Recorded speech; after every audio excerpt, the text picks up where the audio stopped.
والله احنا في الاول بعد الواقعة اللي حصلت بتاع جماهير الالتراس مع فريق ناشئين كرة الطايرة في النادي دي، طبعا كانت واقعة مسيئة جدا جدا، وكان لها رد فعل سلبي جدا عندنا، وكانت صدمة لينا هنا في النادي كأنشطة رياضية عامة وكرة القدم خاصة.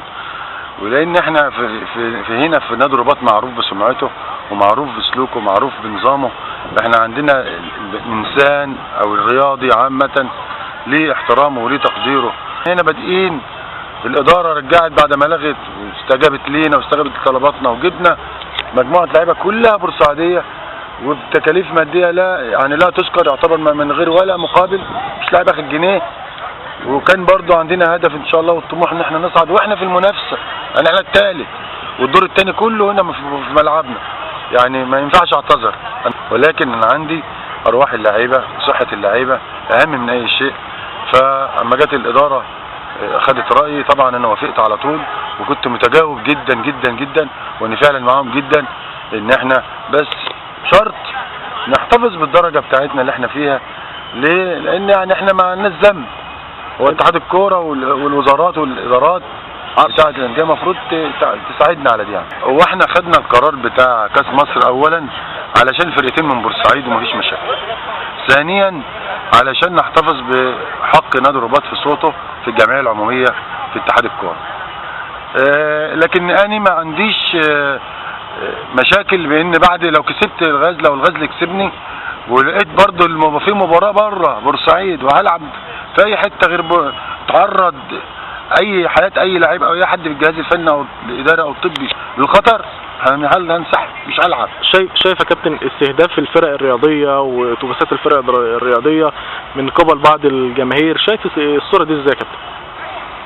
والله هم الاساءه اللي بيسيئها الالتراس الاهلي وجماهير النادي الاهلي في اي مكان في مصر تجاه اي فرد في بورسعيد، لازم يعرفوا من الاساءه دي مش هتزول، لازم يعرفوا من اي حاجه بورسعيد ما بتنساش الاساءه. سيد الجرايحي لاعب نادي الرباط والانوار، اعتذار اداره نادي الرباط والانوار عن عدم استكمال دوري القسم الثالث، ده بيسبب لكم ايه كلاعيبه في الفريق؟ طبعا بيسبب لنا احباط جامد قوي، بالنسبه للاعيبه كلها هنا في بورسعيد هتبطل، لان دلوقتي ما فيش تأييد ولا في اي حاجه. مثلا ممكن اي حد فينا يروح المريخ او يروح بورسعيد، لان هم دي الفرقتين الوحيد اللي بيكملوا في بورسعيد. طبعا والمرتبات مفيش مرتبات ولا في اي حاجه. الهدف دلوقتي بصراحه البلد بايظه خالص من ناحيه كل حاجه، حتى الكوره. اصل نلعب كاس مصر برضه الاستفاده اللي في كاس مصر كله استفاده للنادي مش للعيبه برضه. يعني مثلا النادي عشان الجمعيه العموميه والكلام دوت، ان هم مثلا النادي لو ما لعبش كاس مصر هيبقى فيه قلق بالنسبه للجمعيه العموميه، لكن بالنسبه للعيبه ما فيش اي حاجه. اللعيبه دلوقتي بتلعب مثلا تأدية واجب بس، ان هم مثلا ما يبطلوش الكام شهر الموجودين دلوقتي بس. طب انت شايف دلوقتي الاعتداءات اللي كانت بتحصل على الفرق الرياضيه من قبل التراس الاهلي او من قبل بعض روابط التشجيع او شيء من التعصب من عند الجماهير، ده بتفسره بايه؟ بصراحه الناس مش عارف، احنا كل اي حد غريب هنا من بورسعيد، اي فرقه من مصر من القاهره بتيجي تلعب سله يد بنحترمهم وبنعمل معاهم احسن واجب، لكن احنا مش عارف احنا بيعملوا معانا كده ليه، واحنا اصلا مش السبب في الموضوع دوت. الكلام ده احنا اتكلمناه كتير قوي وقلناه، مش احنا السبب، هم برضه ما بيصدقوش فيها. احمد حماد لاعب نادي الرباط والانوار، قرار اداره نادي الرباط والانوار بالاعتذار او عدم استكمال مباريات الدوري، شايف القرار ده هيسبب لكم ايه؟ اولا بسم الله الرحمن الرحيم، والله الحمد لله لاي شيء طبعا يحصل، بس طبعا انت حضرتك شايف النظام وشايف الدنيا ماشيه معانا ازاي. احنا كفرقه وكتيم بنلعب بدون اي مقابل وبدون اي حاجه، احنا بنلعب عشان نكمل نشاطنا ونكمل واحد مستواه الفني ما يتاثرش في الكلام ده، ومضحين بالفلوس وبالماده وباي حاجه.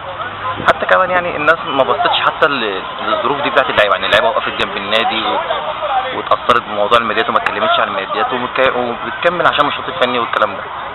فالناس برضه يعني بدون اي بص للعيبه والكلام دوت قال له مش هيكمل النشاط. ماشي، احنا مع الكلام ده كله برضه، احنا برضه الوضع بالنسبه لنا احنا مختلف، احنا كفرقه ما بتطلعش بره السويس واسماعيليه والكلام ده، ولاعبين الدور الاول كله بره، احنا الدور الثاني كله على ملعبنا.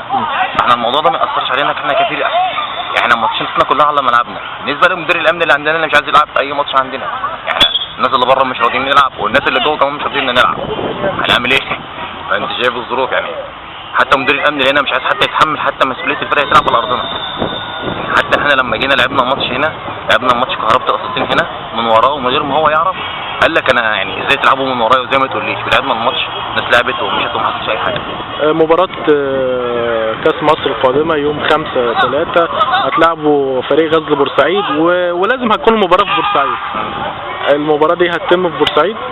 احنا لغايه دلوقتي ان القرار يعني ان احنا نلعب في بورسعيد. طب ماشي احنا لعبنا في بورسعيد وربنا كرمنا مثلا او كرم الفرقه الثانيه زي اي حد كسب، طب الماتش اللي بعدها هيبقى بره هنعمل ايه؟ مش هنروح برضه؟ طب ما هي الدنيا كلها مش متظبطه خالص يعني مع انديه بورسعيد، والناس مش باصه حتى باي طريقه، يعني حتى الناس اتحاد الكوره والناس المسؤوله لما يجي مدير امن الشرقيه وقف فرقه قال لك ما تلعبش، الناس خدوا وفد وراحوا له واتكلموا معاه واقنعوه ان هو يلعب الفرقه. طب يا جماعه بالنسبه للبلد دي يعني البلد دي خلاص يعني عايزين نعرف الناس دي يعني متفقه ان البلد دي ما بقاش فيها كوره،